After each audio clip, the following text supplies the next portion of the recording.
pero digo afortunadamente porque ocurrió en un momento justo, pero lamento la demora.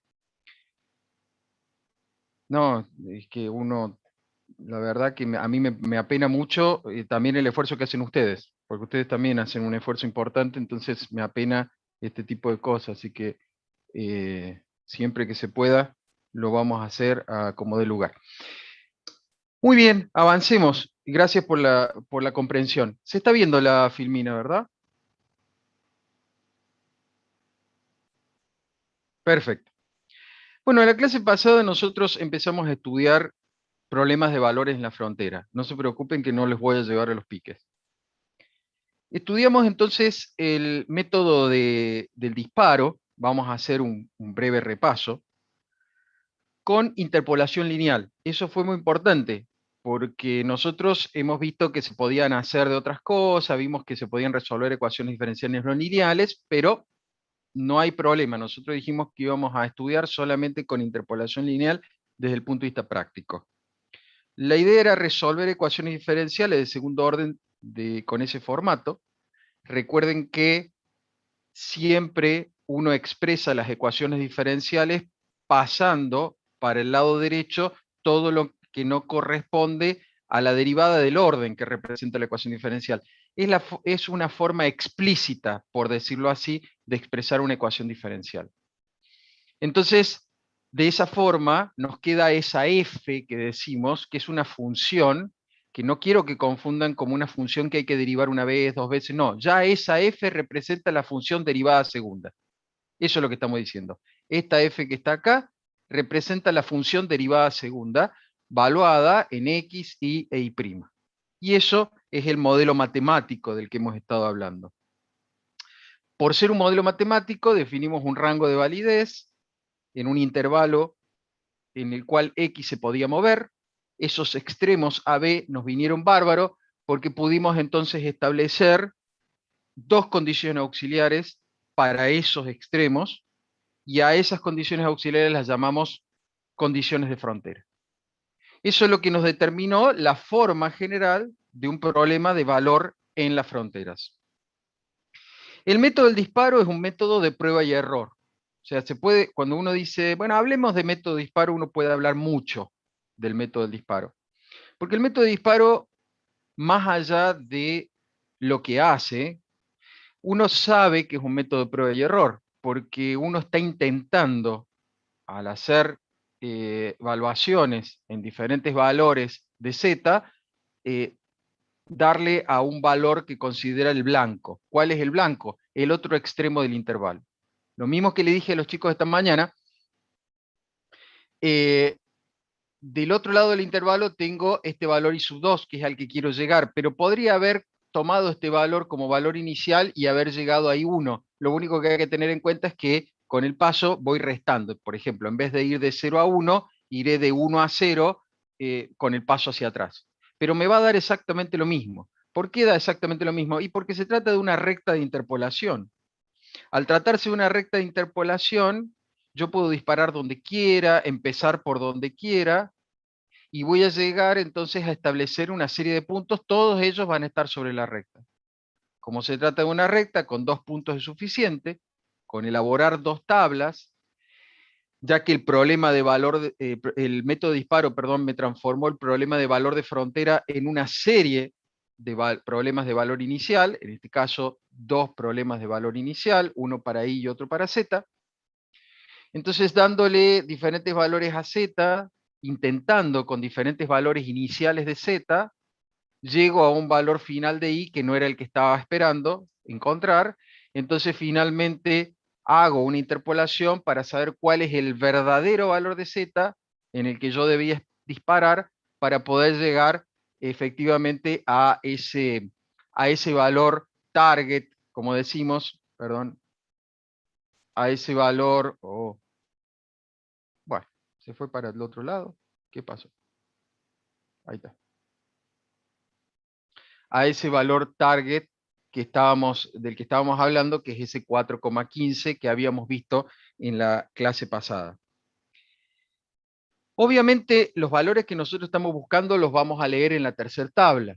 Si nosotros queremos saber cómo es la función en los valores intermedios, porque justamente, fíjense, ahora el valor de la función acá en 0, 0 coincide con el valor extremo que le habíamos dado, el otro valor extremo. Entonces, este valor es el que nos estaría indicando cuánto valdría la función solución en un valor intermedio. Esos son los que se llaman puntos de malla, que se generan con un paso determinado. Acá el paso que nosotros elegimos, estas son las tablas que trabajamos la clase pasada. Entonces el paso que nosotros habíamos elegido era 0,5, y al elegir ese paso, 0,5, entonces generábamos un solo punto de malla. Parece una cuestión totalmente superficial, pero en la clase de hoy voy a dejar bien claro qué son los puntos de malla, porque a partir de ahora, como vamos a trabajar todo este cuatrimestre con problemas de valores en la frontera, vamos a hablar mucho de puntos de malla. Entonces yo necesito que quede absolutamente claro a qué le llamamos punto de malla. Así que ya vamos enseguida a hacer una referencia a eso para que ustedes lo vean bien claro. Entonces, volviendo a lo que nos ocupa esta clase, decimos que el método de disparo en general puede presentar inestabilidad. ¿Por qué? Pregunta típica, por ejemplo, de parcial, teórico o examen. ¿Por qué un método de disparo puede presentar problemas de inestabilidad? Porque justamente, si ustedes se acuerdan del cuatrimestre pasado, nosotros habíamos visto que algunos problemas, en lugar de converger a la solución, divergían. Y eso tenía que ver con el paso H que usábamos. En algunos casos pudimos reemplazar ese método explícito, ¿se acuerdan? El Euler, con un método implícito. Y el último de estos métodos, el implícito, mostró que era incondicionalmente estable. En este contexto, entonces, puede ocurrir lo mismo, una mala elección del paso para el método de aproximación que estamos usando podría provocar inestabilidad y no alcanzar ni siquiera cerquita el valor blanco que se pretende alcanzar en la última tabla. ¿Por qué digo esto? Y es interesante, no solamente para mencionarlo eventualmente en un examen, es decir, que yo les pueda preguntar, che, ¿y el método de disparo siempre es estable? No, me van a decir ustedes, porque estoy utilizando métodos de aproximación explícitos, y los métodos de aproximación explícitos pueden presentar inestabilidad para ciertos valores del paso. Entonces, sí, por supuesto, el método de disparo puede ser inestable. Pero, ¿por qué hablar de esta idea tan importante en este punto? Porque a veces ocurre de que en el afán de querer practicar, lo cual me parece espectacular, ojalá todos tengan esas ganas, agarren cualquier ecuación diferencial que encuentren en internet o ejercicios viejos y quieran hacer una aproximación, por ejemplo, usando un Euler y sale todo bien, y cuando van a usar un punto medio no les sale ni para atrás ni para adelante. No hay forma, lo revisan, lo requete contra revisan, me mandan el ejercicio por mail y me dice, profe, no sé qué estoy haciendo mal, estoy haciendo igual que en todos los ejercicios, pero no me da, nunca me da el blanco, o sea, el blanco me tiene que dar 4,15 y me da 7, y no hay forma, y lo he revisado de arriba abajo y no llego nunca a 4,15, pero el valor de interpolación está bien calculado. La respuesta que les doy yo es que el problema es el paso. El paso que están usando es un paso muy feo para ese método, con lo cual se está volviendo inestable, por eso nunca van a poder resolver el ejercicio, se está divergiendo. Cambien el paso, hagan un paso más chico, en vez de una tabla con de 3 filas, hagan una tabla con 10, porque en vez de un paso 0,5, por ejemplo, elegirán un paso 0,1, y van a ver que van a tener convergencia. Bueno, ese es el problema. Puede ocurrir de que ustedes no puedan resolver un ejercicio, no porque el ejercicio esté mal, sino porque para esa ecuación diferencial, usando ese paso, con ese método de aproximación, no hay convergencia.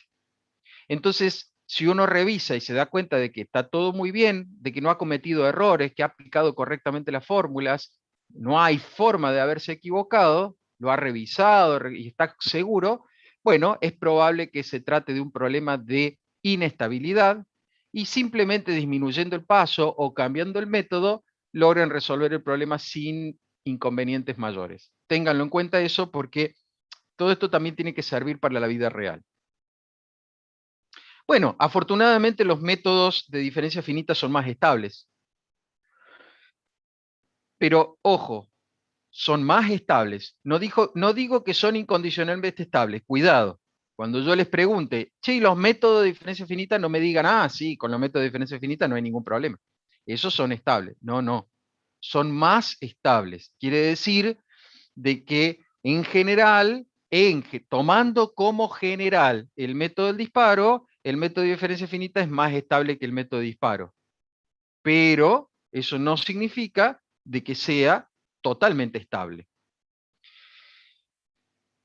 Un método de diferencia finita, así como el problema de el método de disparo transformaba un problema de valor de frontera en una serie de problemas de valor inicial, fíjense que hace el método de diferencias finitas, transforma la ecuación diferencial, que solamente se resuelve integrando, transforma la ecuación diferencial en una ecuación algebraica, que se resuelve, por ejemplo, con un cálculo matricial.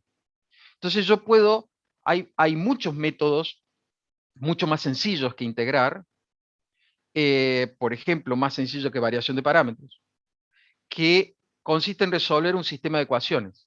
Entonces, el método de diferencias finitas hace eso, transforma mi ecuación diferencial en una ecuación algebraica que ahora yo puedo resolver con cálculo matricial. Y eso se los voy a mostrar hoy. Se puede usar representaciones de la derivada de primer orden o de segundo orden con diferencias finitas divididas hacia adelante, hacia atrás o centradas. O sea, se puede representar, se puede usar cualquier representación de diferencia finita dividida de esa derivada. Pero a menos que se les diga lo contrario, vamos a usar siempre diferencias divididas centradas. ¿Por qué? Pregunta. La respuesta es, y porque tiene mejor orden de aproximación. Tiene mejor orden de error. Las diferencias finitas divididas centradas son H2, mientras que la hacia adelante y hacia atrás son orden H. Entonces son mejores las entradas. Entonces, si yo no tengo limitaciones, si yo no tengo obligación de usar, ya sea porque me lo pidieron o me encuentro con un problema que ya veremos más adelante, por ahora no hay que preocuparse, en donde no me vea en otra que el de usar diferencia finita hacia adelante o hacia atrás, voy a usar siempre centradas, porque son mejor, tienen mejor orden de error. Aun cuando este método, por lo general, como les dije, es más estable que el método de disparo, siempre hay que tener cuidado en la selección del H para evitar inestabilidad y asegurar la convergencia. En todos los ejercicios que nosotros les demos en parciales y exámenes, nosotros ya hemos hecho el cálculo, que no les vamos a pedir, el cálculo de estabilidad y convergencia lo estamos haciendo allá hasta ahora en el método para resolver sistemas rígidos, en donde aplicamos el método implícito de Euler. Entonces sabíamos sacar el H para el explícito y el H para el implícito. Pero para este tipo de problemas no lo vamos a pedir porque son más complicadas las fórmulas para estos métodos de segundo orden. Entonces nosotros nos aseguramos, cuando les damos un ejercicio en el parcial, en el práctico, nos aseguramos que sean estables. Si ustedes agarran la guía vieja está hecha para responder a los ejercicios con un criterio de estabilidad. Si dice con Euler, se pensó para Euler. Si ustedes lo quieren resolver con punto medio o EUN, no sé si ese ejercicio se pensó para que sea estable con ellos. Entonces, no puedo asegurar que los ejercicios de las guías viejas todos vayan a ser estables. En la guía nueva sí lo aseguro, porque en la guía nueva calculé para los tres casos, EUN, Euler y punto medio, para que ustedes se queden tranquilos y no tengan problemas a la hora de resolverlos.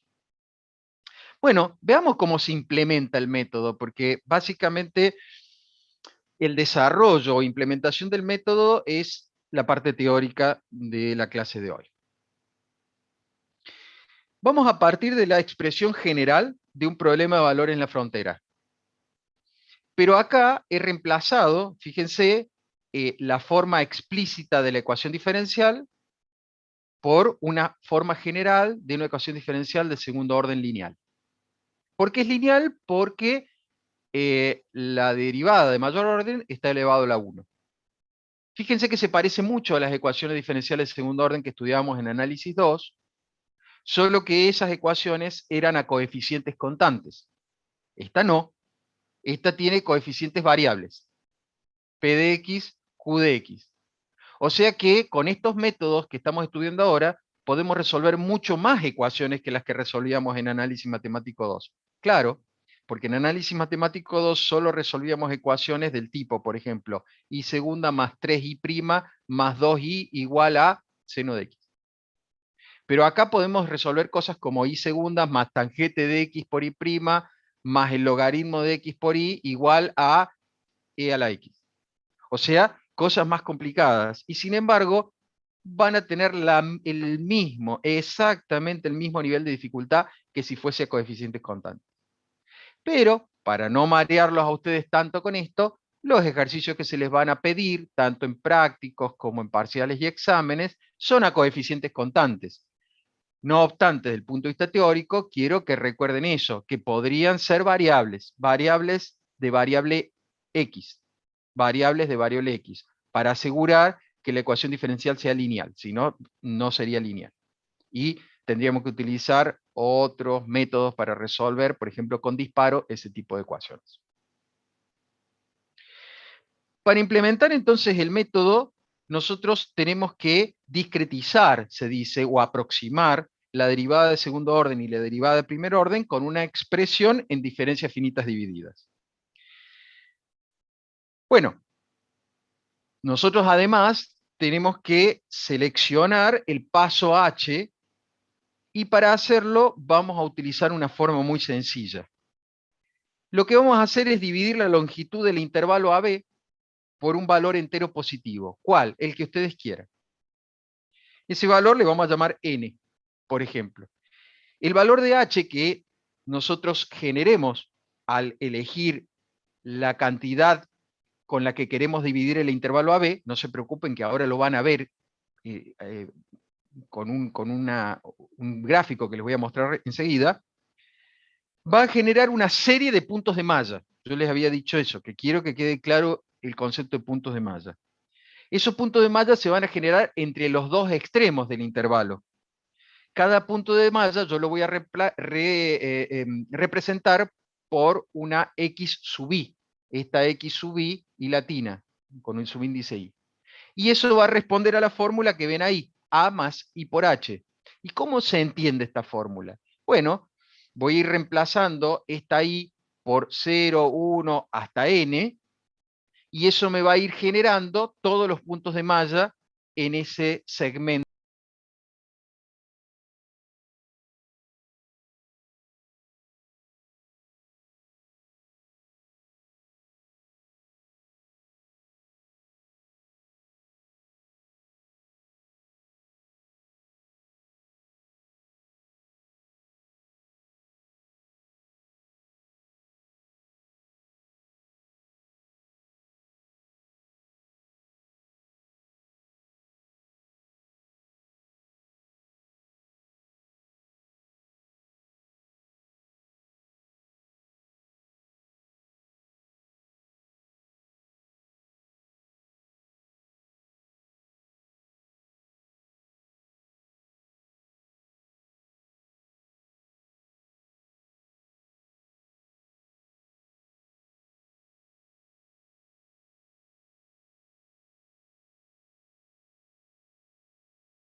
0,2, 0,1, perdón, 0,1. Si lo queremos dividir con un n igual a 5, nos quedaría 0,2. Lo que quiero decir es que el tamaño del paso h va a depender del largo del intervalo y del n que nosotros elijamos. Pero una vez que nosotros elegimos el n, usamos esa fórmula que aparece acá a la izquierda. Fíjense, si i latina vale 0, entonces x sub 0 va a ser a más 0 por h, a, o sea, va a ser el extremo izquierdo. Si x sub i es igual a 1, me va a dar a más un pedacito h, que es el paso que nosotros hemos calculado. Ese va a ser el x sub 1. Si i es igual a 2, entonces vamos a tener el x sub 2, que va a ser el a más 2 veces el paso h. ¿Ven? I igual a 2, más 2 veces el paso h. Así sucesivamente podemos obtener el x sub 3, el x sub 4, y cuando i valga n, justamente el valor que nosotros habíamos seleccionado para dividir ese intervalo, nos va a quedar que es a más 5 veces el paso, pero a más 5 veces el paso va a coincidir con el otro extremo. Por lo tanto, x sub n va a ser justo el otro extremo del intervalo. Por eso nosotros decimos que los x sub, el x sub 0 y el x sub n van a corresponder a los extremos del intervalo, mientras que justamente los x sub i, que van de 1 hasta n-1, van a ser los puntos de malla generados. Ahora lo voy a volver a decir. ¿Cuáles son los puntos de malla? No son los extremos, no es donde está atado el alambre. Los puntos de malla son los que se generan con la elección que yo hice del paso. Si yo cambio n, se generan otra serie de puntos.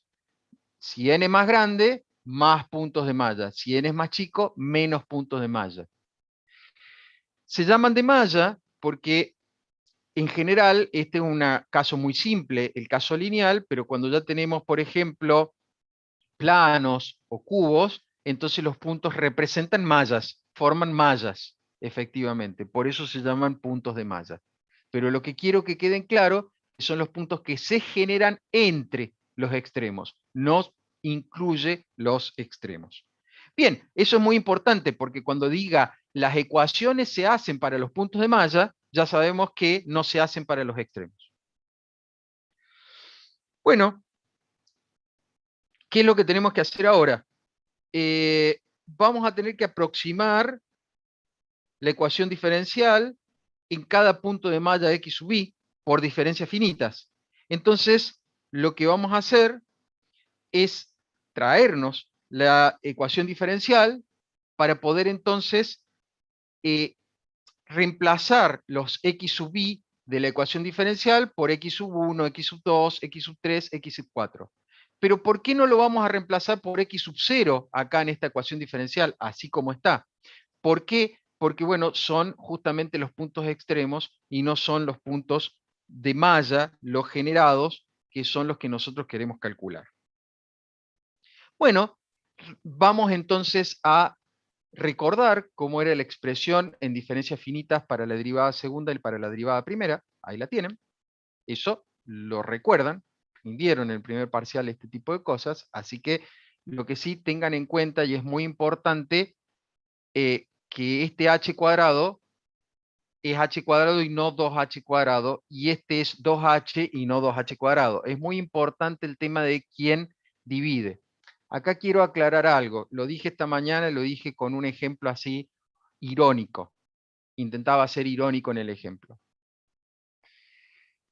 Si ustedes, por ejemplo, resuelven un problema de parcial, examen o lo que sea, y acá me ponen 2h cuadrado, la fórmula está mal. Por lo tanto, el resultado también va a estar mal. El ejercicio no vale nada. Ustedes me van a decir, pero solamente por equivocarme, sí, bueno, o sea, hay un error en la fórmula, lo cual te lleva a un cálculo erróneo y el ejercicio está mal. No se puede sacar ningún valor de ahí. Entonces, a veces nosotros nos olvidamos de que estamos en la facultad y creemos que la facultad tendría que ser mucho más permisiva. Lo es, por eso tenemos prácticos, para justamente aceptar cada vez que se equivoquen, explicarles de nuevo el ejercicio, decir, no, lo que pasa es que acá te olvidaste, fíjate, esa es la parte en donde ustedes aprenden. Pero en los exámenes, ustedes se están midiendo para demostrar qué tanto han aprendido. En la vida real, como profesionales, les va a pasar exactamente lo mismo. Entonces, si yo acá pongo 2h² y no pongo h, entonces, si esto representaba una solución a un modelo matemático de una máquina, una fábrica, el obrero quedó aplastado debajo de la máquina. ¿Todo por qué? Porque, ups, puse 2h² en vez de poner h². Bueno, pero ese ups se convierte en un juicio y en cana. Entonces, es grave. En la vida real, equivocarse y poner un 2 acá en vez de poner h² es muy grave. Quiero que entiendan eso, es muy grave. Entonces no entiendo por qué en un examen no tiene que ser tan grave. Entonces lo que quiero decir es que ustedes me dicen, sí, pero en un examen estoy nervioso. Cuando sean profesionales, ¿no van a estar nerviosos? O sea, esto es así, la vida es así, la vida es un continuo examen, entonces hay que acostumbrarse a rendir correctamente y dar lo mejor de uno. Y si no, aprender, por lo menos no vas a ir en cana, simplemente vas a desaprobar una materia. Y eso te va a enseñar a ser más cuidadoso el día de mañana para que justamente no vayas en cana cuando estés calculando algo en la vida real por mala praxis. Entonces, digo esto para que no lo tomen así como a la ligera y digan, bueno, no es tan sí, es muy importante. Aprendan bien las fórmulas, aprendan cómo aplicarlas y cómo resolver los ejercicios, porque los ejercicios son muy simples, ya van a ver cuando hagamos un ejemplo, entonces no tiene por qué ser tan difícil aprender un par de fórmulas. Bueno, reemplacemos entonces las derivadas por las expresiones de diferencia finita, es decir, en vez de y segundo voy a poner toda esta, y en vez de y prima voy a poner todo esto. Eso es lo que vamos a hacer acá. ¿Ven? Puse acá la expresión de indiferencia finita en la y segunda y la expresión de indiferencia finita para la y prima. Eso es lo primero que hacemos. Una vez que hemos escrito las expresiones de diferencia finita dividida, la reemplazamos en la ecuación diferencial. Ahora vamos a hacer algunas operaciones algebraicas para simplificar esta expresión. Lo mismo que le dije esta mañana. Queremos hacer algunas expresiones algebraicas para que después podamos trabajar más fácil. En lugar de reemplazar con números acá, es mejor llegar hasta el final con las expresiones algebraicas y luego reemplazar con los números para que el reemplazo sea correcto y un reemplazo temprano, prematuro, no acarree errores que son errores de procedimiento, son errores procedimentales que se podrían haber evitado si yo hubiese hecho bien las cosas. ¿Ah? Entonces voy a trabajar algebraicamente acá. Una de las cosas que se me ocurre hacer, en principio esta no es la única manera de hacerlo, es distribuir estos denominadores y este P respecto a esta resta. Entonces, fíjense, con algunas operaciones algebraicas, como dice ahí, distribuyo el h², ¿ven? Lo distribuí acá, luego este P y el 2h también lo distribuí. ¿Para qué hice eso? Y porque transformé todo eso, que es una fracción más otra fracción, lo transformé en una suma de fracciones que me permiten mirar esto con detalle y decir, ah, mira, yo acá tengo y de x sub i más 1. Y acá también puedo sacarlo factor común. Acá tengo y de x sub i menos 1. Y acá también lo puedo sacar factor común. Y acá tengo y de x sub i. Y acá también lo puedo sacar factor común. Entonces eso me permite justamente sacar esos factores comunes. Esa es una operación muy simple que se hace cuando ustedes están haciendo el ejercicio a mano. Les resulta muy cómodo, es muy fácil hacerlo, porque como verán, es cuestión de simplemente señalar a dónde están los términos de los cuales voy a sacar factor común. Y ahora voy a hacer un paso más, y este paso tiene que ver con que yo lo recomiendo, eso no quiere decir que no se pueda hacer de otra forma, pero tiene que ver con un ordenamiento mental que hace que uno vea con más facilidad lo que tiene frente a uno en una hoja de papel o lo que sea, que tener que estar dando vuelta permanentemente eso en la cabeza. Me es mucho más fácil entender que este término corresponde a un punto x sub i más 1, el punto siguiente, este término al punto del medio y este término al punto anterior, pero no está en el ordenamiento natural. Anterior primero, en el medio el que sigue y el siguiente el que sigue. Ese debería ser el orden, el mejor orden. Bueno, eso es lo que propongo, simplemente hacer ese ordenamiento. Y además, fíjense por lo que están viendo acá abajo, además, aprovechar y sacarse de encima todos los numeradores. Cada vez que, todos los denominadores, perdón. Cada vez que puedan, sáquense de encima los denominadores. ¿Cómo hago? Y si tengo h cuadrado, 2h, h cuadrado, 2h, bueno, multipliquemos todo por 2h cuadrado. Si multiplico esto por 2h cuadrado, fíjense que me queda 2. Y esto, y te queda p de x sub i por h. Y este, y me queda q por 2h cuadrado. Y este, y me queda menos 4. Y así sucesivamente.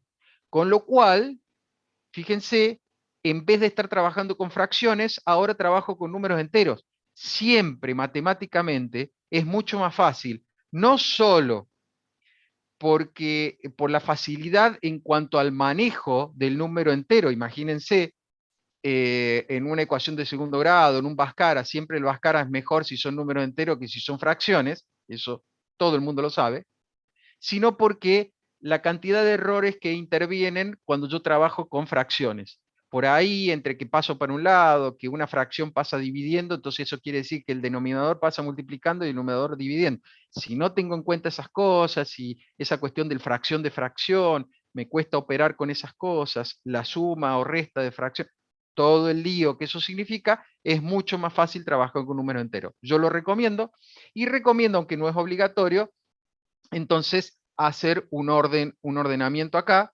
y dejar, fíjense, el x sub i menos 1 primero, el x sub i segundo y el x sub i más 1 tercero. O sea, el orden de anterior, el del medio y el posterior. Entonces, cuando yo me pare en un punto de malla determinado, voy a estar mirando el punto anterior y voy a estar mirando el punto siguiente.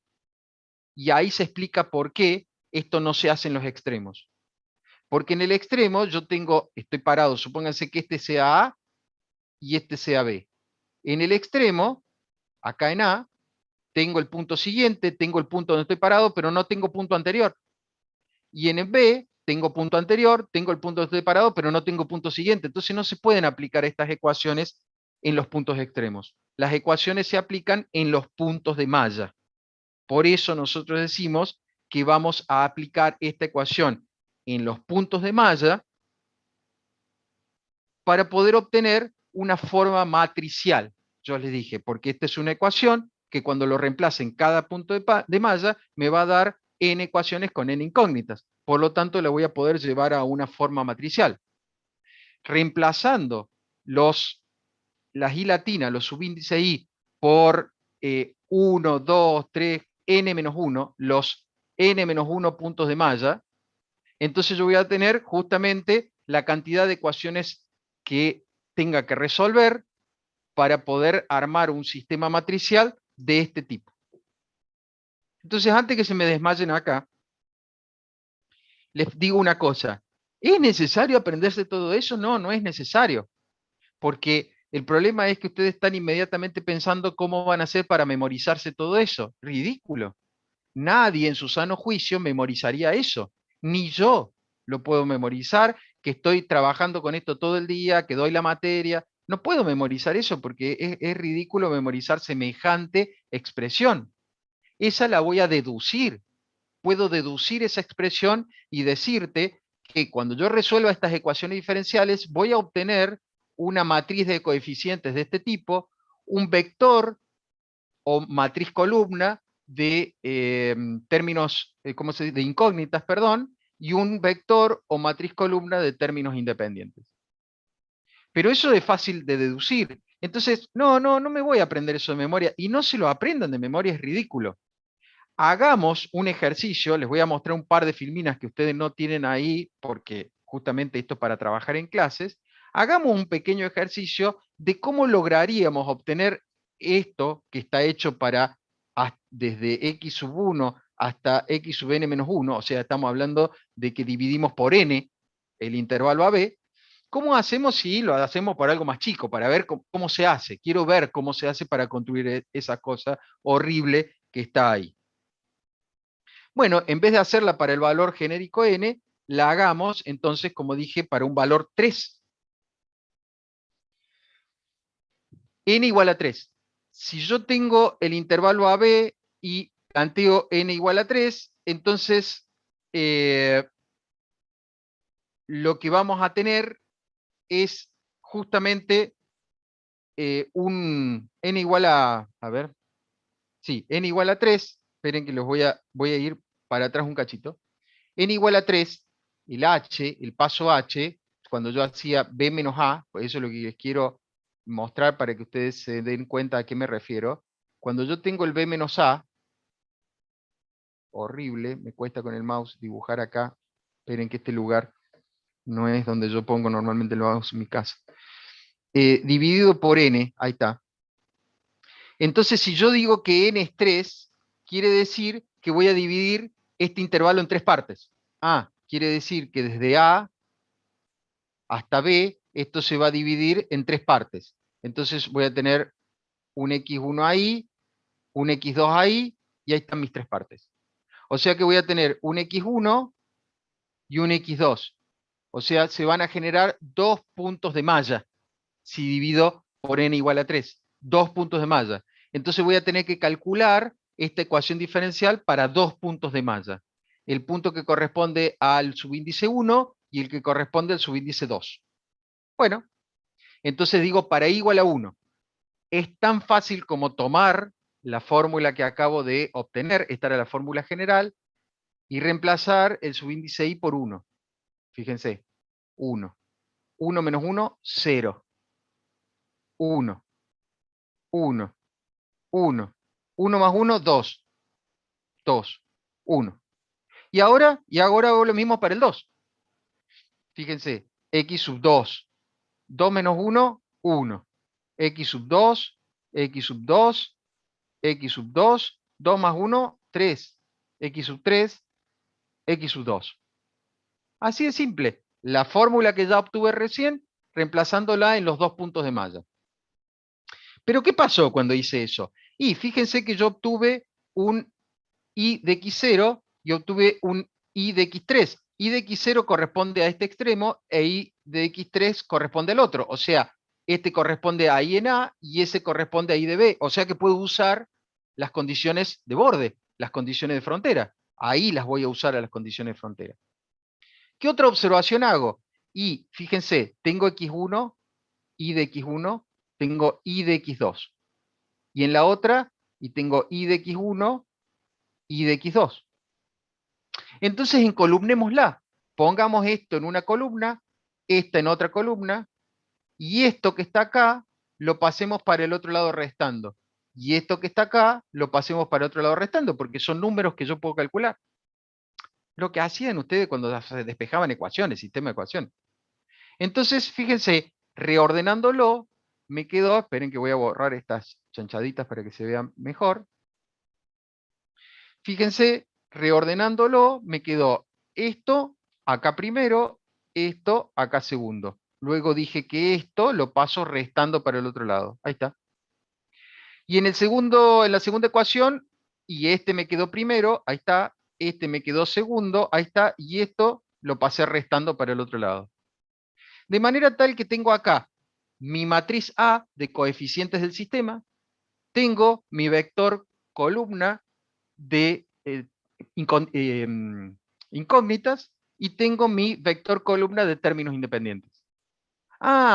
Esto es un caso particular de este caso general tan espantoso que me mostraron acá. Sí, este caso general espantoso se hace igual, igual, igual, reemplazando en 1, en 2, en 3, en n-2 y en n-1. ¿Qué parte, Aldan? ¿Lo de los vectores? Sí, cómo no. Cuando vos tenés un sistema de dos ecuaciones con dos incógnitas, estas son tus incógnitas. Estas son tus incógnitas. Entonces, vos querés escribir esto de forma matricial, esto es álgebra, entonces vos tenés, esto se llama los coeficientes del sistema.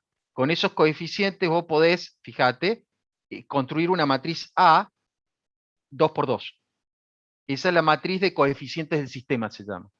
Luego, vos tenés, fíjate, x1, perdón, y de x1 y de x2, y de x1 y de x2. Entonces, con eso vos podés construir el vector. El vector, fíjate que cuando vos tengas la matriz de coeficientes del sistema, el vector te queda la y de x1 acá y la y de x2 acá. Y eso tiene que ser igual a este b, que te va a quedar justamente así. Primer componente de ese vector columna, segunda componente del vector columna. Cuando vos hagas la multiplicación matricial de A por I, acordate que era toda la primera fila por esta columna. Justamente esto por esto, más esto por esto. Y cuando hagas la otra, es toda esta fila por la otra columna. Bueno, esta por esta por esta. Entonces lo vas a igualar a la primer componente de este vector y la segunda, entonces volvés a tener el sistema de ecuaciones. Lo que digo simplemente es cómo escribir de forma matricial un sistema de ecuaciones. ¿Está claro ahora, Aldana?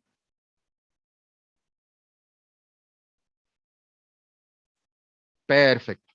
Ya van a ver que eso tiene mucha utilidad. Buenísimo. Se puede demostrar, y lógicamente no lo vamos a hacer, no lo vamos a hacer, pero lo tengo que decir. Ustedes dicen, y eso me lo tengo que aprender para un día, y no se lo tienen que aprender. Ah, queda grabado. Yo sé que estas cosas ustedes la graban. Queda grabado. No, no lo voy a preguntar. Créanme que no lo voy a preguntar. Así que no tengo problema en decirlo. Pero sí lo tengo que decir, porque hay que aclarar este tipo de cosas, porque ustedes me podrían decir, bueno, pero ese sistema de ecuaciones me va a dar indeterminado, me va a dar incompatible, me va a dar con solución única, y matemáticamente tengo que decir de que hay ciertas condiciones que tienen que cumplirse para estar seguro que ese sistema tiene solución y esa solución es única. Lo que se tiene que cumplir es que en particular P, Q y R sean continuas en el intervalo. Si hay interrupciones, a lo mejor no tiene solución, lógico. Que Q sea mayor o igual que cero. Si Q es negativa, me va a dar incompatible el sistema, porque ahí voy a tener un problema de números imaginarios. Entonces tiene que ser positiva o cero, eventualmente. Y además, el h tiene que ser más chico que 2 sobre L. ¿Y L qué es? L es la longitud, por eso dice un módulo, del máximo valor que tome la función P en A y B. Bueno, está bien, por eso digo que esto no lo vamos a demostrar. Pero si ustedes en la vida real tuvieran un sistema de 50 ecuaciones con 50 incógnitas, puede ser, si trabajan con redes neuronales, puede ser, antes de resolver ese sistema, uno dice, ¿voy a tener solución? ¿Voy a tener solución en esto o ni me mato resolviendo? Bueno, pueden ver eso. Si se cumplen esas condiciones, entonces quiere decir de que el sistema tiene solución. Si no, achiquen el paso. Achiquen el paso, vuelvan a armar otro sistema de ecuaciones, a lo mejor les queda de 50 por 50, pero ese sí tiene solución. ¿Está bien? Bueno, veamos un ejemplo. Para entender cómo funciona esto, vamos a ver como ejemplo el mismo problema que estuvimos trabajando. La semana pasada, ¿se acuerdan que tuvieron ustedes práctico conmigo? Y tomamos el mismo problema del teórico para resolver en el práctico con EUL y punto medio. Y llegamos a un resultado, lo comparamos con el que dimos en el teórico. Bueno, ya que estamos, me parece algo bastante interesante que lo hagamos también, usemos el mismo problema y lo resolvamos ahora con el método de diferencia finita, a ver qué pasa. Bueno, es el mismo problema, como verán, la misma ecuación diferencial, las mismas condiciones de borde, pregunta lo mismo, pero me dice que con el método de diferencias finitas y el mismo paso que hemos usado para el Euler, el EUN y el punto medio. Una cosa que yo recomiendo, y recomiendo de verdad, pero recomiendo así como, explicarlo, háganme caso, casi que los estoy obligando, hagan un dibujo.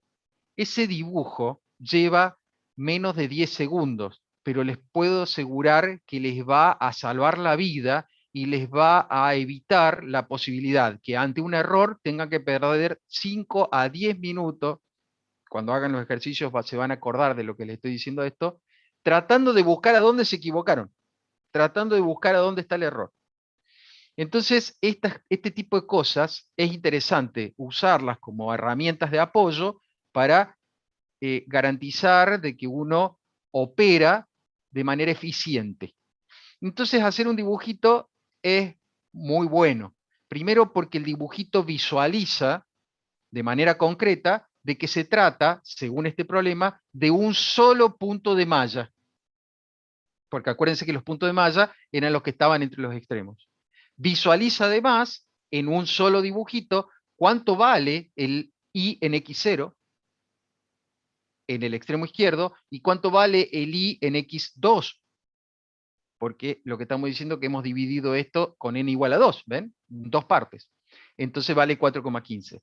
Y me deja bien claro que lo que yo estoy buscando es el I en 0,5 y cuánto vale el X ahí en ese punto. Bueno, vale 0,5, porque si este vale 0 y este vale 1 y el H es 0,5, vale 0,5.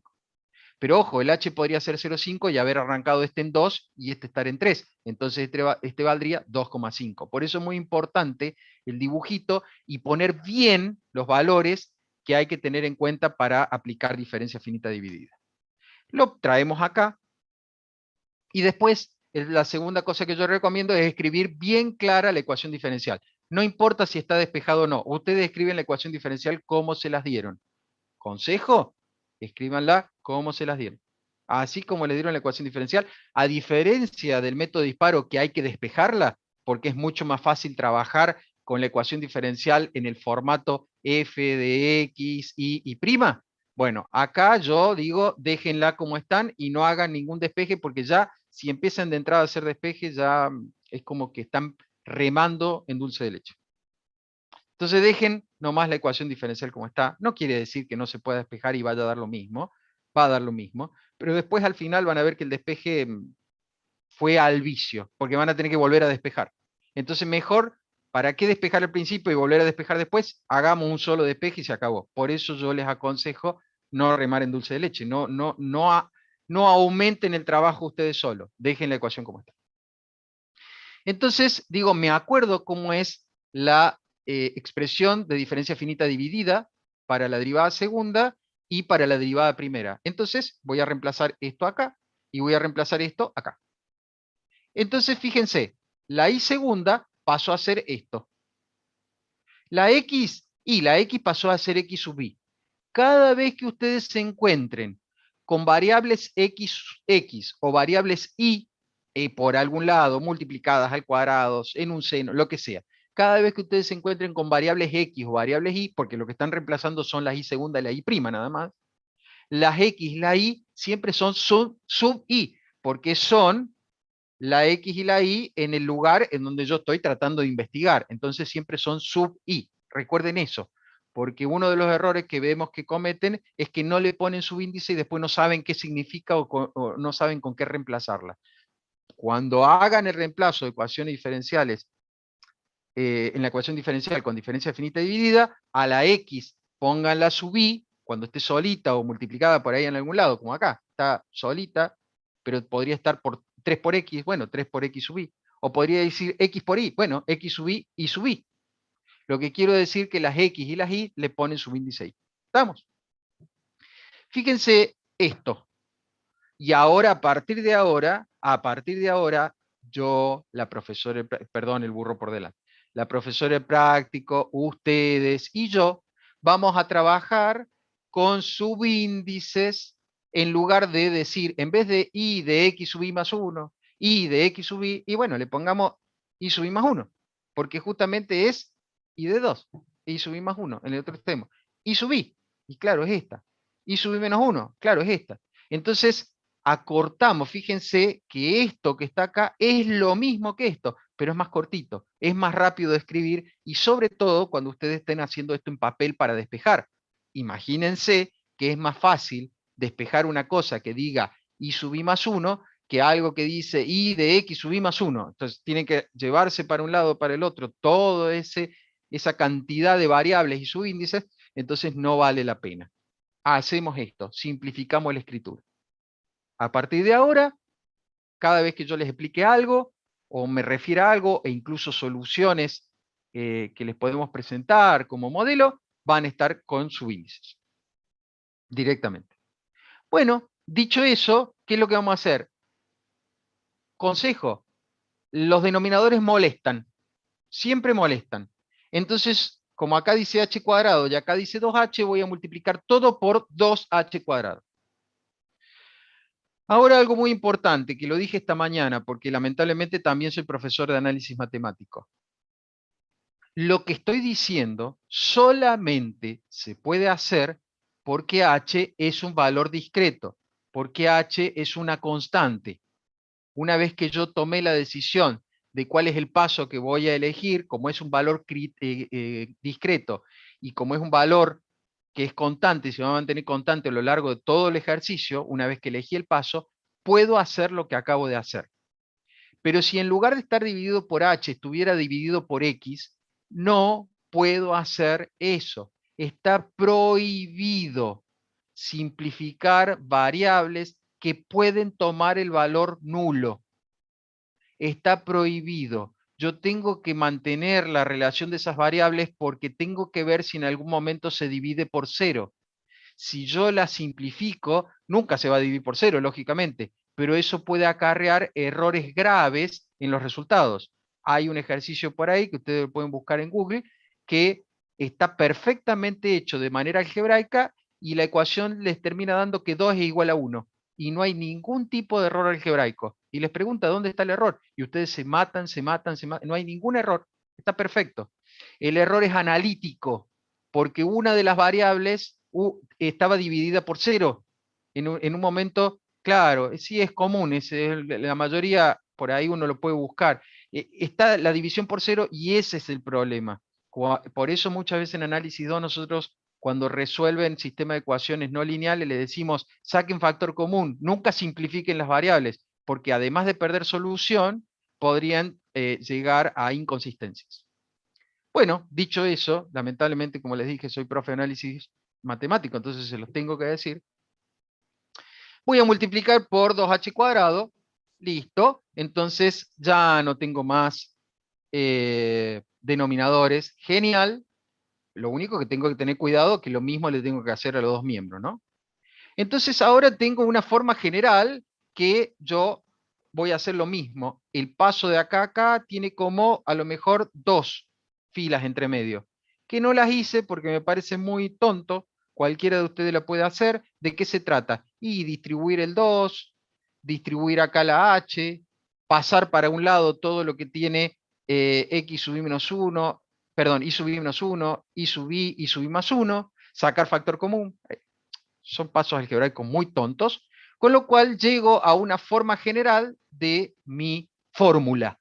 Esa es la fórmula.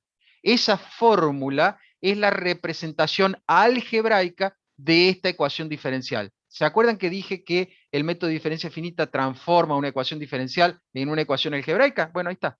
Esta es la ecuación algebraica de esta ecuación diferencial. No es la solución, no es la solución, es la expresión algebraica de esta ecuación diferencial tras haber aproximado las derivadas por diferencias finitas divididas. Muy bien, y entonces, ¿qué hago? Y miren, le puse 1 y la recuadré porque dije, es la fórmula. Bueno, la fórmula. Entonces, ¿qué tengo que hacer? Aplicar la fórmula en cada punto de malla generado. Bueno, por suerte es uno solo. Bueno, aplicarlo ahí, en ese solo. Bueno, entonces voy a reemplazar a todos los índices i por 1. Entonces, fíjense, i sub i menos 1 es 1 menos 1, 0, i sub 0. Y acá, i sub 1. Y acá, i sub 2. 1 más 1, 2. Y acá, 1.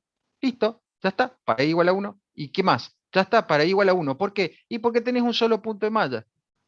Bueno, ¿qué hago ahora? Y ahora, ¿cuál es la incógnita? Y la incógnita, mira, i sub 0 no es incógnita, vale 1,22. Y sub 2 no es incógnita, vale 4,15. El h es conocido, vale 0,5. La única incógnita es i de 1, porque x sub 1 vale 0,5. El h es 0. O sea que la única variable acá, que es la incógnita, es i de 1. Entonces, reemplazo todos los valores menos este. Reemplazo todos los valores por lo que les dije, menos este. Y ahora lo despejo. Paso esto para el otro lado restando, paso esto para el otro lado restando y divido todo por menos 4. Ahí está. Fue fácil el despeje. Y ahora tengo esto. Miren, aunque me tenga que, seguramente les voy a pedir, créanme que no me voy a exceder hasta más de las y 40, son 10 minutos que les voy a pedir por esta demora, con las disculpas del caso. Pero quiero decirles esto que es muy importante, porque es un error a esta altura de la vida grave. Cuando entraban en el cursillo de ingreso no era grave. En el cursillo de ingreso me acuerdo que lo primero que me decían el primer día, profe, el libro del cursillo está lleno de errores, me decían, lleno de errores, lleno de errores. Bueno, ya veremos los errores, les decía yo, tengan paciencia. No, está todo mal, porque mire que yo he preguntado, que le he consultado a mi profesora o a mi profesor particular y me dice que yo hice bien las cuentas, pero el libro da otra cosa. Bueno, ya vamos a ver, le digo. ¿Se acuerdan en el cursillo de ingreso ese ejercicio, por ejemplo, que había que sacar la distancia de un barco? Yo lo he dado tantos años que me lo sé de memoria.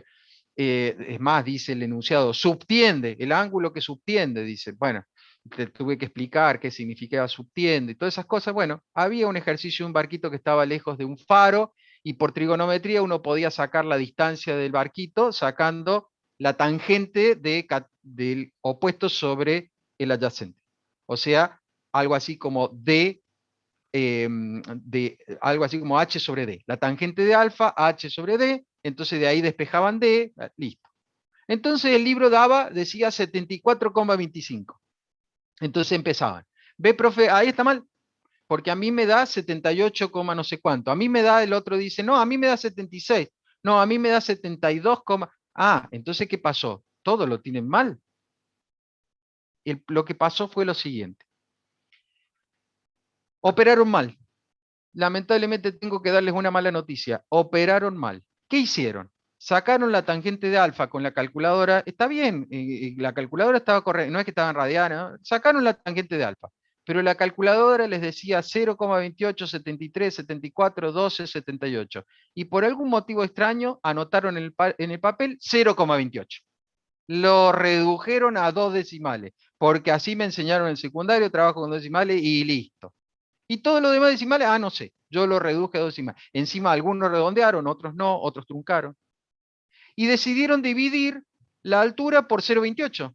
Da cualquier porquería, porque la cantidad de error que hay ahí es enorme.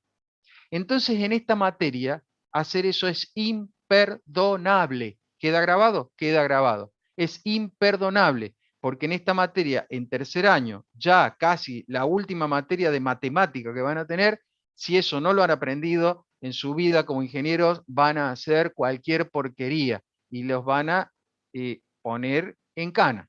Yo le digo, ¿por qué? Porque un día van a tirar un valor y entonces le van a pedir le van a hacer un problema legal. Porque van a haber tirado un valor cualquiera, esto es así, créeme, tirale acá y va a salir cualquier cosa. Entonces es imperdonable, sí, exactamente, pecado. Porque en esta materia lo primero que dijimos es que tenemos que minimizar los errores, entonces no podemos trabajar operando con errores. Entonces si ustedes hacen esta operación que está acá, la copian en un papel a 4 cifras decimales. Hacen esta operación que está acá, la copian en un papel, 4 cifras decimales. Hacen esta operación y luego hacen la resta y dividen por -4, le va a dar cualquier cosa. Y ustedes me van a decir, pero profe, usted me dijo que trabajara con 4 decimales. No, no, no. Cuando uno habla de trabajar con 4 decimales, se refiere a la representación del resultado o la tabulación de los mismos.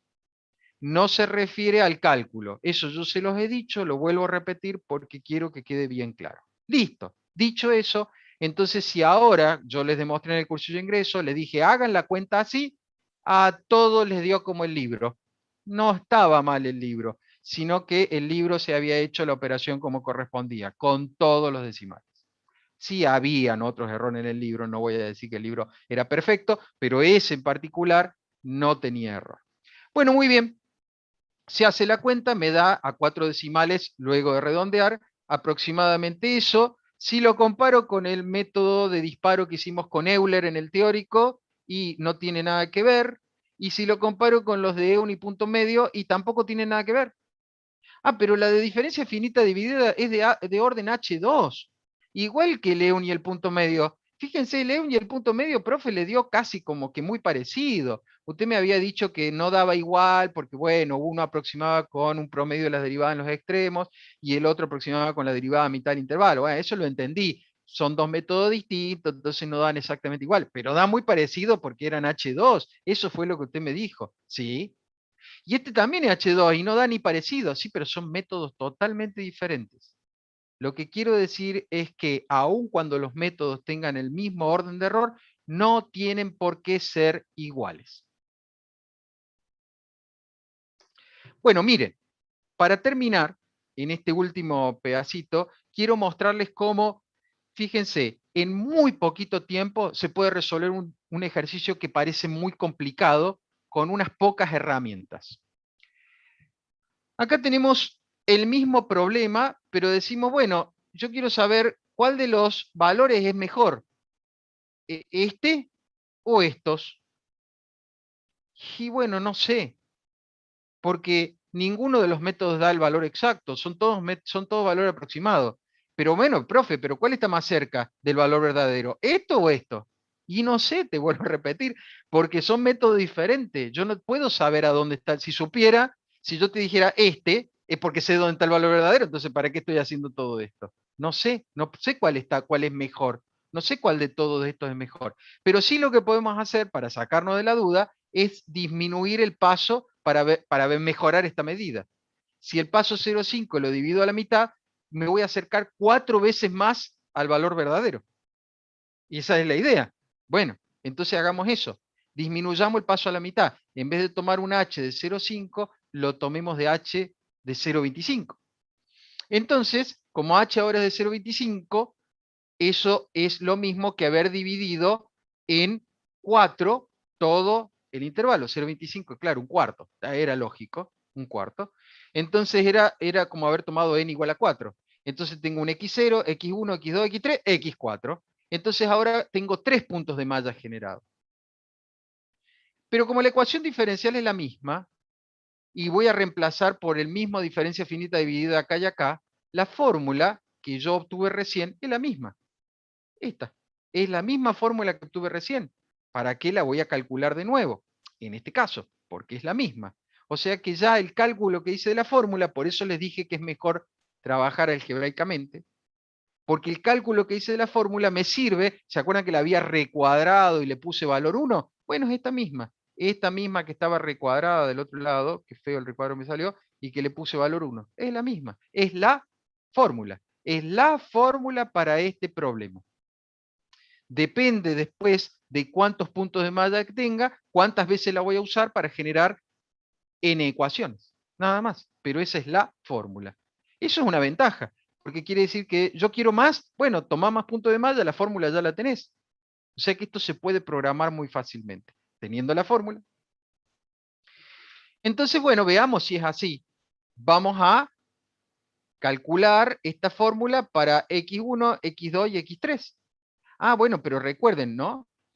Si esto vale 0 y esto vale 1, porque eso era el intervalo, este tiene que valer 0,25, lógicamente, este tiene que valer 0,5, que es del que realmente me están preguntando, porque el problema quiere saber y este es 0,75. Eso es muy importante, por eso le digo que el dibujo sirve, ¿ven? El dibujo sirve. Entonces, cuando lo reemplace a la ecuación en x igual a 1, en y igual a 1, perdón, bueno, miren, el h es 0,25, 1 menos 1 y 0 es 1,22, 4 por y1 no lo conozco, 2 menos 0,25, y más 1, y sub 2 no lo conozco, lo dejo como está, 2 por x sub y, bueno, 2 por 0,25 por 0,25 al cuadrado. Bueno, fíjense que esto que está acá lo puedo pasar para el otro lado restando y puedo hacer la cuenta.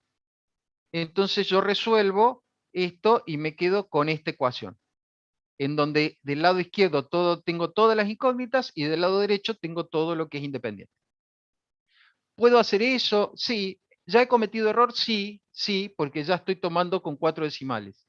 ¿Y cómo hago para no cometer error? Bueno, en vez de calcularlo este valor, pone 2 por 0,25 por 0,25 al cuadrado menos 2 más 0,25 por 1,22 y hace todo ese cálculo al final, cuando tengas que resolver. Pero, lamentablemente, si tengo n ecuaciones con n incógnitas, si tengo 10 ecuaciones con 10 incógnitas, y eso se vuelve muy tedioso, muy engorroso. Entonces uno acepta el agregado de error por redondeo, metiendo todo bueno, pone 6 decimales, entonces para menos error, bueno, pone 6 decimales. Pone 8 si querés, bueno, pongo 8. A eso me refiero. Uno toma cierto criterio. Acá usamos 4 decimales y aceptamos el error que yo ya sé que se está introduciendo por haber hecho una operación previa. Bueno, vamos a reemplazar en i igual a 2. Entonces digo 0,25. Pongo acá 2 menos 1, 1 no lo conozco, 2 acá, 0,25, 2 más 1, 3, tampoco lo conozco, 2, x sub 2, 0,5, 0,25 al cuadrado, hago exactamente lo mismo y tengo ahora esta otra ecuación. Reemplazo en igual a 3, bueno, 0,25 otra vez, 3 menos 1, 2, ¿ven que estoy usando la fórmula? Por eso les digo que es la fórmula. Y sub 3 no lo conozco, 0,25, 3 más 1, 4, pero ese sí lo conozco, vale 4,15, bueno, ahí está. Y de este lado 0,75 porque es i sub 3, 0,25 al cuadrado, paso todo esto para el otro lado restando, hago la cuenta y tengo esta otra ecuación. Ahora lo que tengo es un sistema de 3 ecuaciones con 3 incógnitas. Miren, incógnita i1, i2 y 3. La primera ecuación no tiene i3. Bueno, ponele 0 y 3. La segunda ecuación las tiene todas. Bueno, ahí está. La tercera ecuación no tiene i1. Bueno, ponele 0 y 1. Entonces ahora tengo un sistema de 3 ecuaciones con 3 incógnitas. 3 ecuaciones con 3 incógnitas. Bueno, y ahora les voy a mostrar, esto lo vamos a volver a hacer en el práctico, pero se los quiero mostrar para que ustedes vean qué sencillo que es esto. Oh, ¿dónde está? A ver, ahí pongo una hoja Excel. Entonces fíjense lo que voy a hacer. Voy a agarrar, lo voy a correr un poquito para tenerlo a mano, y voy a escribir en mi hoja Excel la matriz de coeficientes. Recién que vos me preguntabas quién era... eh, era una... Alan, ahí está, era una chica. Que vos me preguntabas, bueno, ahora se va a ver bien. Mira, acá voy a escribir la matriz A, que es la matriz de coeficientes. Entonces, lo único que voy a hacer es copiarlo. Dice menos 4, ¿ven? Ahí, menos 4. 1,75 y 0. En la siguiente fila, 2,25, menos 4, 1,75. Y en la siguiente fila, 0, 2,25, menos 4. Antes que me pregunten nada, no lo voy a subir al Excel. Le dije lo mismo a los chicos esta mañana. Chicos, no se acostumbren, por favor, a que todo se lo demos digerido. Hay que trabajar, hay que pensar, hay que hacer las cosas para que las cosas salgan.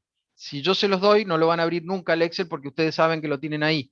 Y lo van a abrir solamente 2 minutos antes del examen y no lo van a haber practicado nunca. Háganlo, háganlo, háganme caso.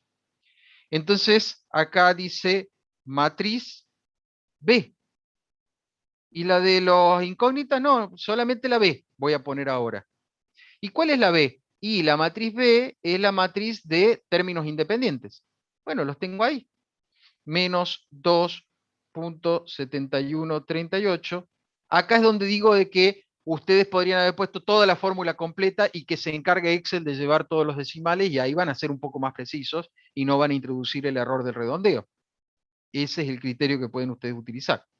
0,625 y menos 7,1688. Esa es mi matriz B. Bueno, listo, ya está. No me hace falta seguir mirando la hoja de atrás. Ahora fíjense, yo sé que si quiero calcular I de x sub 1, según lo que nosotros... Sí, sí, Aldana, se puede hacer así, aunque por eso digo, eso ya es un criterio. Yo, una cosa es, hice las cuentas redondeando por todos lados y pretendo que el resultado se considere válido, hago las cuentas y digo, estoy aceptando un error de redondeo, ¿sí? Pero eso es, pero lo estás aceptando, con lo cual, cuando vos me des el resultado, deberías darme, en la vida real me refiero, deberías darme el resultado con un intervalo de confianza y tener en cuenta ese error que vos estás aceptando. Eh, Fíjense, quiero que vean esto. A ver. Sí. Esto es rápido porque total después lo copio y lo pego nada más. Pero quiero que lo vean bien. Porque quiero que se acuerden. Quiero que todo lo que estoy haciendo ahora les haga acordar de algo. Creo que lo habrán visto ustedes como regla de Kramer o también como cálculo por determinantes. Entonces ustedes decían, para calcular el valor incógnita, tomaba la matriz de coeficientes, la ponía acá arriba, la ponía acá abajo, tomaba el determinante de esta matriz y el determinante de esta, cambiándole a la primer columna la columna de los términos independientes. Por eso lo escribí así, porque miren lo que voy a hacer ahora, miren qué fácil que es esto. Copio, pego, copio, pego. Este es sub 2, este es sub 3,